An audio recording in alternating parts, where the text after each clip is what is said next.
இதுதான் நம்ம காரோட ஃபர்ஸ்ட் சர்வீஸ் பில்லு. கார் வாங்கி 2 மாசத்துல எவனாவது காரோட டோர மொத்தமா மாத்துவானா? நான் மாத்துவேன். ஏன்னா நமக்கு தான் எல்லாமே பிரச்சனையா தானே போய் முடியுது. ஸோ அதே கதையில தான் நம்ம ஃபர்ஸ்ட் சர்வீஸ்லயே இந்த என்டையர் டோரையும் ரிப்ளேஸ் பண்ணியிருக்கோம். எதுக்காக அப்படின்னு சொல்லி கேட்டீங்கன்னா, நைட்டு ஒரு கார்னர்ல திரும்பும்போது ரொம்ப நெருக்கமான ஒரு கார்னரு. அந்த இடத்துல முக்குல ஒரு புல்லட் நின்னுட்டு இருந்துச்சு. அதோட சைலன்சர் வெளியில நீட்டிட்டு இருந்துச்சு. அப்ப இருட்டுல சரியா தெரியாததுனால அப்படியே வளைச்சு திருப்பும்போது அந்த சைலன்சர் உள்ள போய் சொருகிக்கிச்சு.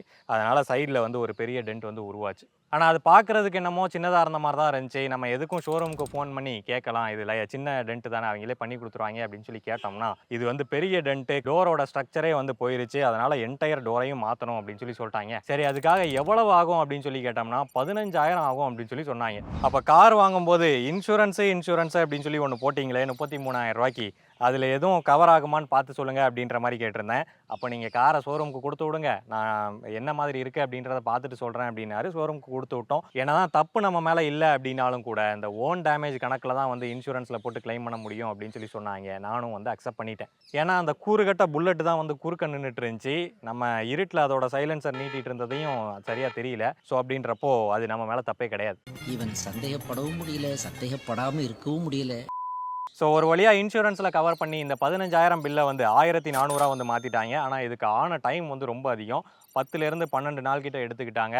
அந்த இன்சூரன்ஸ்ல அப்ரூவலுக்காக அனுப்புனது, இடையில சர்வேயர் செக் பண்ணது, இதுக்கு இடையில நெறைய காலு, எப்படி போனீங்க? எங்க போய் திரும்புனீங்க?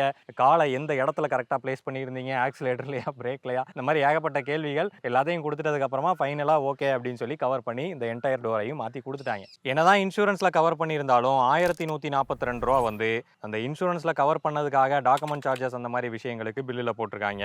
ரூ. 472 நமக்கு ஜெனரல் சர்வீஸ் பண்ணது. அதுல லைட்டா அந்த கிரீஸ் தடவுனது, தொடச்சு விட்டது இந்த மாதிரி விஷயங்கள்லாம் கவர் ஆகும். ஸோ இதுல இருந்து நீங்க தெரிஞ்சுக்க வேண்டியது என்ன அப்படின்னா, நம்ம போட்ட 33,000த்துல 15,000 திரும்ப எடுத்துட்டோம் அப்படின்னு சொல்லலாம். ஒய்யால போட்ட போட்ல காசை கொடுத்து விட்டாங்கல்ல.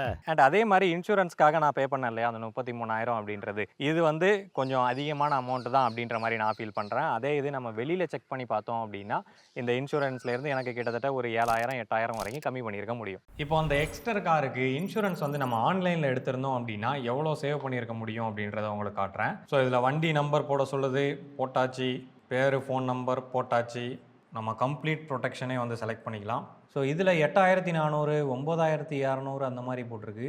ஆனால் நம்ம 33,000 பே பண்ணோம். டோட்டலாக பே பண்ணியிருக்கிறது ரூ. 32,414 பே பண்ணியிருக்கேன். அதில் ஓன் டேமேஜ் ப்ரீமியம் பார்த்தீங்க அப்படின்னா ரூ. 14,878 போட்டிருக்கு. அண்ட் இதில் ஆடான்ஸில் எல்லாமே ஆட் பண்ணியிருக்காங்க. Zero depreciation, engine protection, key protection இந்த மாதிரி எல்லாமே ஆட் பண்ணியிருக்காங்க. அதனால 14,878 போட்டிருக்கு. இதில் 9,200 அந்த ஆடான்ஸ் எல்லாமே இதுலேயும் மென்ஷன் பண்ணியிருக்கேன். நம்ம ஆல்ரெடி கிளைம் எடுத்துட்டோம் அப்படின்றதுனால தான் இந்த ப்ரைஸ். நம்ம புதுசாக வாங்குறோம் அப்படின்ற பட்சத்தில் நமக்கு இன்னுமே கூட டிஸ்கவுண்ட் வரும். இதில் பார்த்தீங்கன்னா 20% டிஸ்கவுண்ட் அப்படின்ற மாதிரி மென்ஷன் பண்ணி 5,100 நமக்கு ஸ்டார்ட் ஆகுது. ஸோ நம்ம ஆன்லைனில் எடுத்திருந்தோம் அப்படின்னா நம்ம செக் பண்ணி பார்த்துட்டு ஒரு 5,000 ருபீஸ் கிட்ட நம்ம சேவ் பண்ணியிருக்கலாம். கார் இன்சூரன்ஸை பொறுத்த வரைக்கும் 2 வகையான இன்சூரன்ஸ் இருக்கு. ஒன்று தேர்ட் பார்ட்டி இன்சூரன்ஸ் அப்படின்னு சொல்லி சொல்லுவோம். இன்னொன்று காம்ப்ரஹென்சிவ் இன்சூரன்ஸ். இந்த தேர்ட் பார்ட்டி இன்சூரன்ஸ் அப்படின்றது அதோட பேர்லேயே இருக்கு இல்லையா, தேர்ட் பார்ட்டி. அதாவது நம்ம போய் 3வது பார்ட்டி மேலே இடிக்கிறோம், அவங்களுக்கு ஏதோ வண்டிக்கு டேமேஜ் ஆகுது, ப்ராப்பர்ட்டிக்கு டேமேஜ் ஆகுது. ஸோ அந்த மாதிரி இடத்துல அவங்களுக்கு ஏற்பட்ட டேமேஜை சரி பண்ணுறதுக்காக தான் இந்த தேர்ட் பார்ட்டி இன்சூரன்ஸ் அப்படின்றது. இது சட்டத்தின்படி நம்ம கட்டாயமா வச்சிருக்கணும். நம்ம போய் இஷ்டத்துக்கு யார் மேலேயோ இடிச்சுட்டு அவங்களுக்கு காசு கொடுக்க மாட்டோம் அப்படின்னு சொல்லக்கூடாது அப்படின்றதுக்காக தான். ஸோ அவங்களுக்கு ஏற்படக்கூடிய பாதிப்புகளுக்காக இது கட்டாயமான ஒரு இன்சூரன்ஸாக கொடுத்துருக்காங்க. இது வண்டிக்கு ப்ராப்பர்ட்டிக்கு அப்படின்றத தாண்டி அந்த ஆக்சிடென்ட் நடக்கும்போது யாருக்கும் மனிதர்களுக்கு எதுவும் பாதிப்பு ஏற்படுது அப்படின்ற பட்சத்திலையும், ஈவன் உயிரிழப்புகள் ஏற்பட்டாலும் அவங்களுக்கும் தேவையான சன்மானத்தை இந்த இன்சூரன்ஸ் மூலமா வாங்கி கொடுக்க முடியும். ஆனா இதுல உள்ள பெரிய லிமிடேஷன் என்னன்னா, இது மற்ற வண்டிகளுக்காக தான் கவர் ஆகுமே தவிர நம்ம வண்டிக்கு ஏற்படக்கூடிய பாதிப்புகளுக்கோ, நம்ம போய் மரத்துல மோதிடுறோம், இல்லை எங்கேயோ சைடில் இடிச்சு ஸ்க்ராட்ச் ஆயிருச்சு அப்படின்ற பட்சத்தில் நம்ம வண்டியை எந்த வகையிலையும் இது கவர் பண்ணாது. அதுக்காக தான் நிறைய பேர் காம்ப்ரஹென்சிவ் இன்சூரன்ஸை சூஸ் பண்ணுவாங்க. அது நம்மளோட வண்டியையும் சேர்த்து கவர் பண்ணும். இந்த காம்ப்ரஹென்சிவ் இன்சூரன்ஸில் தேர்ட் பார்ட்டி லயபிலிட்டியும் கவர் ஆகும். ஸோ அது தனியாக இது தனியாக எடுக்கணும் அப்படின்றது அவசியம் கிடையாது. பெரும்பாலான இன்சூரன்ஸில் இதுவும் சேர்த்தே கவர் பண்ணிடுவாங்க. அண்ட் அது மட்டும் இல்லாமல் இது ஆக்சிடென்ட்டுக்கு மட்டும்தான் கவர் பண்ணும் அப்படின்ற மாதிரி கிடையாது. இயற்கை சீற்றங்கள்னாலையும், இல்லை திருடு போயிருச்சு, வண்டி ஃப்ளட் ஆயிருச்சு, இன்ஜின் ஃப்ளட் ஃப்ளட்டட் இன்ஜினாக இருக்குது, அதை சரி பண்ணணும் அப்படின்ற மாதிரி விஷயங்களுக்கும் வந்து இந்த இன்சூரன்ஸ் கவர் பண்ணும். பட் நிறைய சின்ன சின்ன பிரச்சனைகளுக்கும் வந்து இந்த மாதிரி பெரிய லெவலில் வந்து செலவு வைக்கும். நமக்கே வந்து பார்த்தீங்கன்னா சின்ன ஸ்க்ராட்ச் மாதிரி தான் இருந்தது, இதுக்கு என்ன பெருசாவா ஆக போகுது அப்படின்ற மாதிரி யோசித்தேன். ஆனால் என்டையர் டோரையும் ரிப்ளேஸ் பண்ணணும் அப்படின்னு சொல்லி சொல்லிட்டாங்க. முக்கியமான விஷயம், இந்த எலி கடிக்கும் இல்லையா, ஒயரிங் எல்லாத்தையும் கடிச்சு வச்சிரும். அப்போ அதை போய் நம்ம கேட்கும்போது என்டையர் காரோட என்டையர் ஒயரிங் செட்டையும் மாற்றணும் அப்படின்னு சொல்லிடுவாங்க.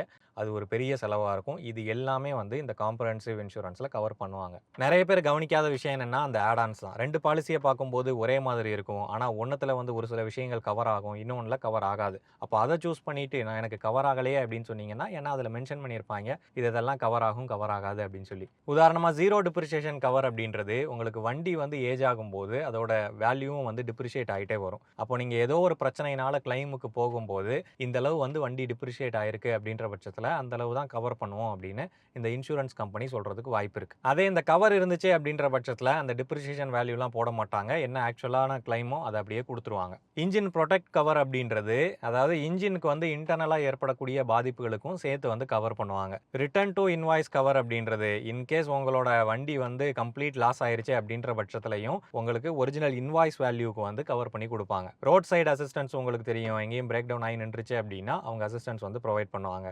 கன்சியூமபிள்ஸ் கவர் அப்படின்னா அந்த கிரீஸ் போடுறது, ஆயில் போடுறது, இந்த மாதிரி விஷயங்கள் எல்லாத்தையும் கவர் பண்ணுவாங்க. ஸோ இந்த மாதிரி ஆடான்ஸ் எல்லாம் நீங்கள் பார்த்துட்டு நீங்கள் செலக்ட் பண்ணுறது பெட்டர். ஆனால் இந்த இன்சூரன்ஸ் எடுக்கிறதுல நிறைய பேர் யோசிக்கக்கூடிய விஷயம் என்னென்னா, நம்ம வெளியில் இன்சூரன்ஸ் எடுத்தோம் அப்படின்னா ஷோரூமில் நம்ம கொடுக்கும்போது நமக்கு வந்து அந்த இன்சூரன்ஸ் கிளைம் ஆகாது அப்படின்னு சொல்லி நிறைய பேர் நினைப்பாங்க.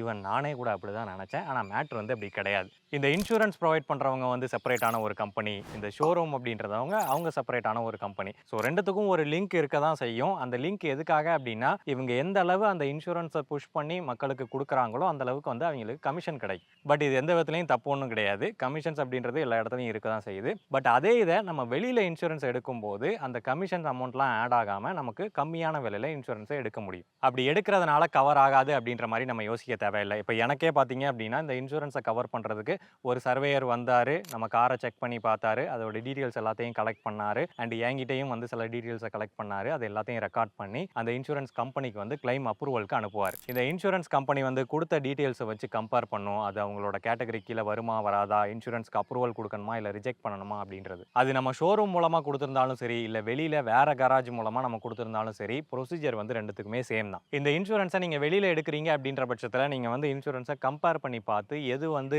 நிறைய ஃபீச்சர்ஸ் இருக்குது, எது வந்து பட்ஜெட் ஃப்ரெண்ட்லியாக இருக்குது அப்படின்ற மாதிரி விஷயங்கள் எல்லாத்தையும் பார்த்து சரியான இன்சூரன்ஸை வந்து நீங்கள் சூஸ் பண்ண முடியும். இதை கம்பேர் பண்ணுறதுக்கு நிறைய ஆன்லைன் பிளாட்ஃபார்ம்ஸ் இருக்குது. ஸோ அதில் எப்படி கம்பேர் பண்ணலாம் அப்படின்றத பார்க்கலாம்.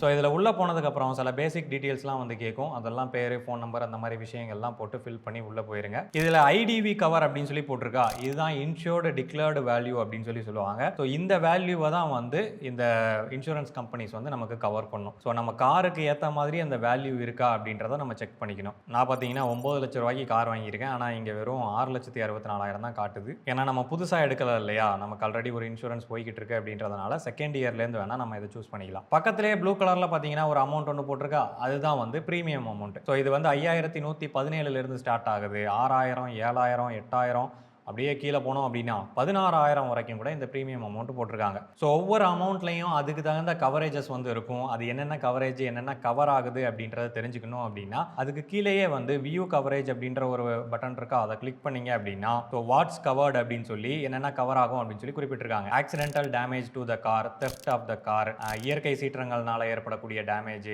ஃபயர்னால ஏற்படக்கூடிய டேமேஜ், டிரான்சிட்ல ஏற்படக்கூடிய டேமேஜ், ஸோ இது எல்லாமே கவர் ஆகும்னு சொல்லி போட்டிருக்காங்க. கவர் ஆகாதது என்ன அப்படின்றத கீழே வாட்ஸ் நாட் கவர்ட் அப்படின்னு குறிப்பிட்டிருக்காங்க. இதை தான் வந்து முக்கியமாக தெரிஞ்சுக்கணும். ஏன்னா எதுவும் பிரச்சனையானதுக்கு அப்புறம் கவர் ஆகாதுன்னு சொல்லும்போது நம்ம இதை செக் பண்ணி பார்த்தோமா அப்படின்றத நம்ம யோசிக்கணும். ஸோ இங்கே வந்து damage to tyre and tube, அது வந்து கவர் ஆகாது. ஜென்ரலாக நடக்கக்கூடிய வியர் அண்ட் டியர் கவர் ஆகாது. Illegal driving and illegal activities, அந்த மாதிரி விஷயங்களுக்கும் இன்சூரன்ஸ் கவர் பண்ணாது. அதுக்கு கீழேயே வந்து ஒரு செக்ஷன் கொடுத்துருக்காங்க.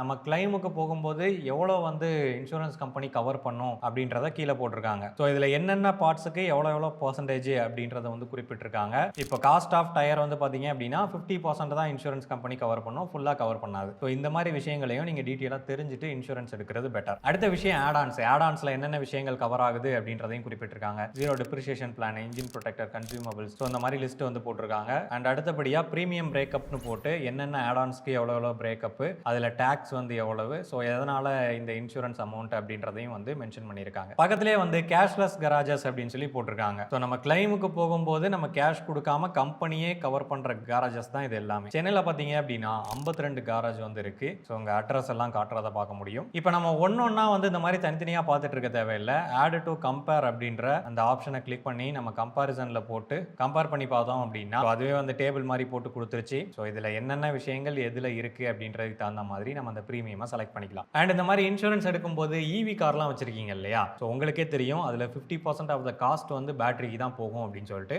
அப்போ நீங்கள் இன்சூரன்ஸ் எடுக்கும்போது பேட்டரிக்கான கவரேஜ் அதில் இருக்கா அப்படின்றத ப்ராப்பராக செக் பண்ணிட்டு வாங்க. உங்கள் புது காருக்கு இன்சூரன்ஸ் எடுக்கிறீங்க அப்படின்னாலும் சரி, இல்லை ஏற்கனவே இருக்கக்கூடிய இன்சூரன்ஸை அப்கிரேட் பண்ண போகிறீங்க அப்படின்னாலும் சரி, அதோட ப்ரீமியம் எவ்வளவு, கவரேஜ் என்னென்ன, எக்ஸ்க்ளூஷன்ஸ் என்னென்ன, கேஷ்லெஸ் கராஜ் நெட்வொர்க் இருக்கா, கிளைம் சப்போர்ட் கிடைக்குமா, அது மட்டும் இல்லாமல் இம்பார்ட்டன்ட் ஆடான்ஸ்லாம் அதில் கவர் ஆயிருக்கா அப்படின்ற மாதிரி விஷயங்களை தெரிஞ்சுக்கிட்டு அப்புறமா எடுங்க. என்ன மாதிரியே நிறைய பேர் இந்த இன்சூரன்ஸை சிம்பிளாக ஷோரூமில் கொடுக்குறதையே அக்செப்ட் பண்ணி வாங்கிடுறாங்க. ஆனால் ஒரு சின்ன ரிசர்ச் பண்ணுறதுனால புது காரில் உங்களால் 30,000 வரைக்கும் சேவ் பண்ண முடியும்.